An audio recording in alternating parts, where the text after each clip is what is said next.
আত্মীয় আসেনি, চিনা পাইসনি? ওটা আমার সুরেশের বেটি। কি ওটা সুরেশের বেটি?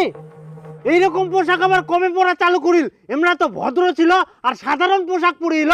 সেটা তো হয়, এর এখন ভাইরাল হয়ে গেছে না, ফেমাস, অনেক টাকা পয়সা কামাই করেছে, এখন ধীরে ধীরে পোশাক আশাক আর ফ্যাশনও পাল্টাই দিছে। ছি ছি ছি, টাকা পয়সা হয়ে একতে এখন এমারও পোশাক আশাক গিলা ছোট হয়ে যায়। ও নাচরা তো সেই হলো কুত্তাগুলো মেয়ে দেখলে টিটকারি মারতে ইচ্ছা করে নাকি? ম্যাডাম ড্রেসটা আরো ছোট করতে হতো। আমরা যে ড্রেস পরি তোদের বাপ কিনে দেয়নি, এদের আজকেই ব্যবস্থা করতেছি।